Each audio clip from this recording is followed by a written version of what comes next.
اشترك في قناة عائلة الوداد باش توصل بآخر أخبار الوداد. إعجاب وتعليق غادي تدعمني بزاف للاستمرار. ومباشرة إلى الخبر.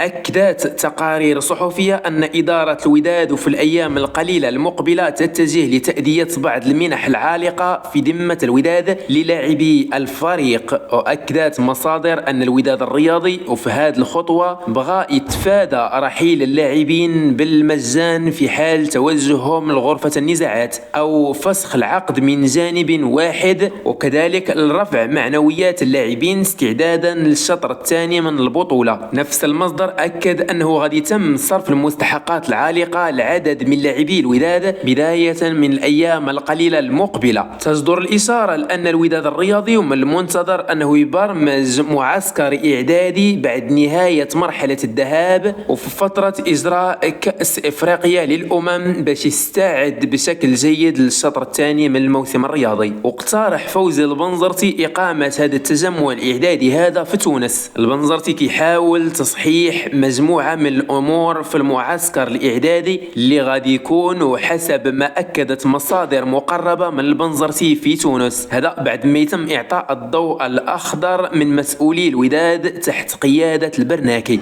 البنزرتي أكدوا في تصريحات سابقة بأنه ما كانش لديه وقت كافي لإيصال رسالته وفكره للاعبين بسبب ضغط المباريات وكثرة السفريات. في الأيام الجاية غادي يتم الحسم في المكان اللي غادي يحتضن تجمع الإعدادي ديال الوداد استعدادا للشطر القادم.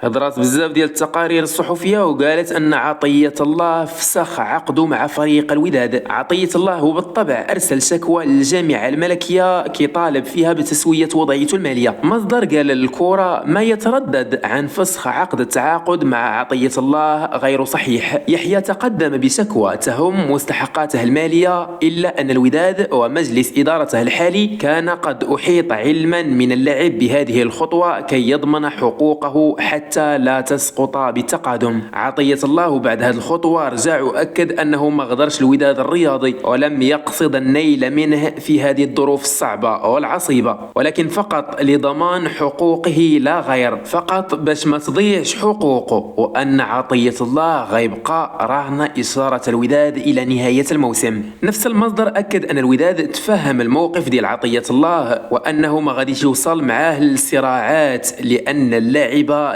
يشعر بالامتنان للوداد. الوداد اللي كان سبب في عودته من تجربة فاشلة في اليونان وكان سبيله للانضمام وضمان الرسمية في الأسود. الوداد اللي اعتق عطية الله من العطالة الموسم اللي فات.